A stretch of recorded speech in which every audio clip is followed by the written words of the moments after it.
సురార్చితలింగం నిర్మలభాషితశోభితలింగం సాధుజంగమాదిదేవుడా Shambho శంకరారలింగరూపుడా. Damodara devotional ఛానల్కి స్వాగతం.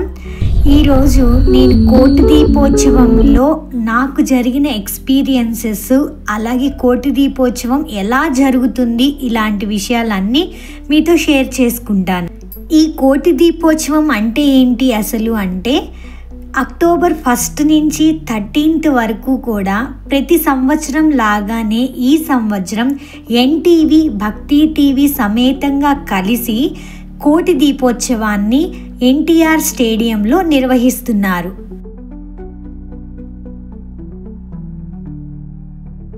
మేము అక్టోబర్ 3 ప్రదర్శన చేయడానికని వెళ్ళాము.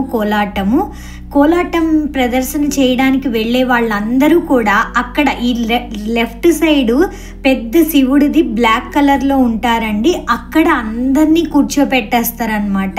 ఎన్ని గ్రూపుల వాళ్ళు వచ్చారో అందరూ కూడా అక్కడే కూర్చోవాల్సి ఉంటుంది. ఒక పక్క అటువైపు ప్రోగ్రామ్స్ జరుగుతూనే ఉంటాయి. స్టేజ్ పైన, మెయిన్ స్టేజ్ పైన ఇటుపక్క లెఫ్ట్ సైడ్ ఉన్న బ్లాక్ కలర్ శివలింగం దగ్గర మేము ప్రదర్శన కొన్నిసార్లు చేస్తూనే ఉంటామన్నమాట. ఆల్టర్నేట్గా అక్కడ ఇక్కడ జరుగుతూనే ఉంటుంది. ఇంకా గోల్డెన్ శివలింగం అని చెప్పి మనకి కనిపిస్తుందండి. అక్కడ అభిషేకం ప్రతి నిమిషము ఎవరో పెద్దవాళ్ళు వచ్చి గోల్డెన్ శివలింగానికి అభిషేకం చేస్తూనే ఉంటారనమాట. నార్మల్ జనాలకి ఒక రూటు, అలాగే విఐపి ఎంట్రన్స్, కోలాటము రాకపోతే ఏదైనా ప్రదర్శన చేయడానికి, కల్చరల్ యాక్టివిటీ ఏదైనా చేయడానికి వచ్చిన వాళ్ళకి వేరే రూటు ఉంటుందన్నమాట. మెయిన్ స్టేజ్కి ఆపోజిట్లోనే పెద్ద గోల్డెన్ శివలింగం కనపడుతుంది. ఇక్కడ ప్రతి సెకండు ఎవరో ఒకళ్ళు అభిషేకం చేస్తూనే మనకి కనపడుతూ ఉంటారు.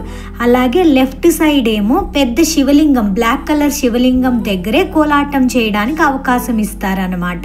ఒకసారి కోలాటం చేయడానికి కూర్చున్న తర్వాత మనము ఎన్నిసార్లు ప్రదర్శన చేస్తామన్నది అక్కడ జరిగే ప్రోగ్రాం మీద ఆధారపడి ఉంటుంది.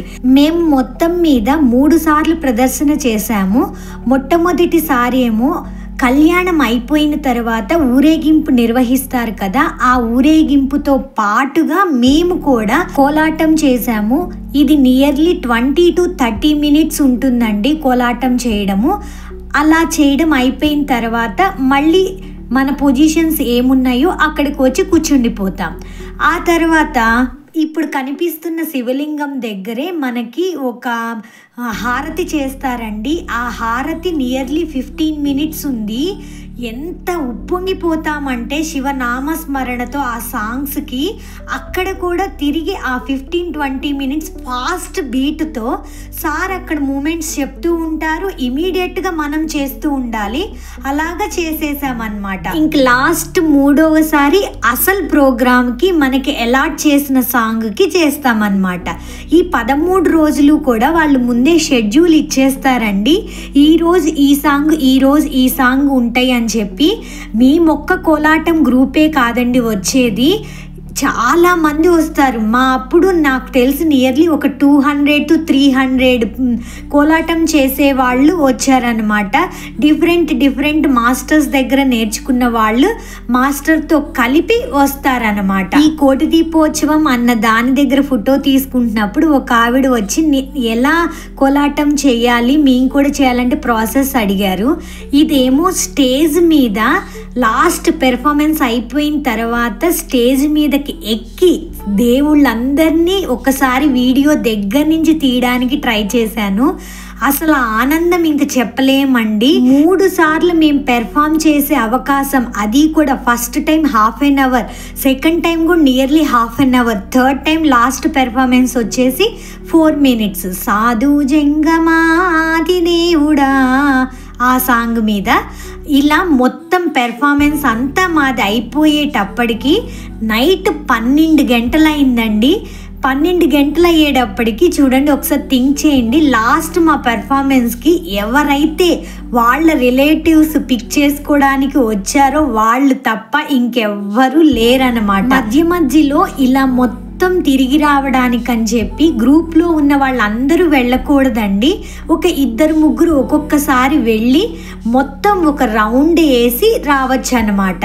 అప్పుడు ఫొటోస్ తీసుకోవడానికి కూడా ఎలో ఇస్తున్నారు, కొన్నిసార్లు ఎలో ఇవ్వట్లేదు.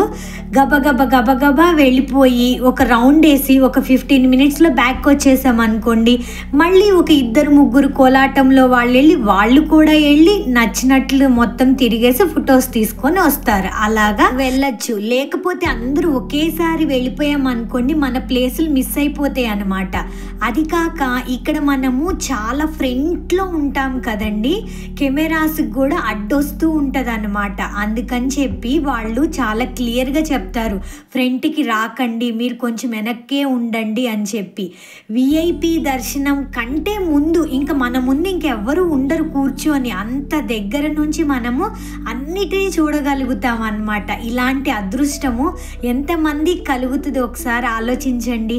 నాకు అనిపించింది చాలా నేను last year actually Vishnu Sahasranamam చదవడానికి వెళ్ళాలి కోటి దీపోత్సవంలో. ఎందుకో అది ఆ మెసేజ్ నేను చూసుకోక మిస్ అయిపోయాను. ఈ సంవత్సరం నాకు భగవంతుడు కృప చూపించాడు, చాలా బాగా వెళ్ళొచ్చాము అని ఎంత హ్యాపీగా అనిపించిందో నాకు. వెళ్ళడం ఒక వంతు అయితేనండి, అక్కడ మనం తీసుకెళ్ళిన అంటే మేము పెర్ఫామ్ చేయడానికి వెళ్ళాం కాబట్టి అప్పుడు ఫోన్స్ కానీ మనం తీసుకెళ్ళిన థింగ్స్ని మాత్రం కొంచెం జాగ్రత్తగా ఉంచుకోవాలి. అంతమంది జనాల్లో ఎక్కడ ఏం పోతాయో కూడా అర్థం కాదు. మాది యాక్చువల్లీ అంతా అయిపోయి 12 అయిపోయింది, స్వామి ఫుల్గా సాటిస్ఫై చేసాము, మంచిగా పెర్ఫార్మెన్స్ చేసాము అనుకున్న టైంలో మా అమ్మగారి పర్స్ మిస్ అయిపోయింది అనమాట.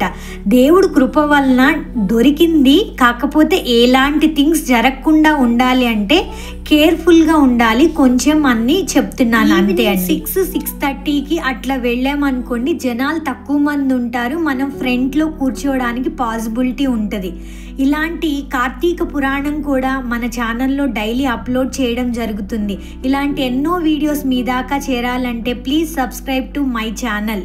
ఇది మా లాస్ట్ పెర్ఫార్మెన్స్ని నేను వితౌట్ ఆడియోతో పెట్టడం జరుగుతుంది, ఎందుకంటే ఆడియో పెడితే కాపీరైట్ వస్తుంది. సాధు జంగమా ఆది దేవుడా అనే సాంగ్ అన్నమాట, విత్ మ్యూజిక్తో పెట్టడం జరుగుతుంది. ఇలాంటి ఎన్నో వీడియోస్తో మళ్ళీ కలుద్దాం. సర్వం శ్రీకృష్ణార్పణమస్తు.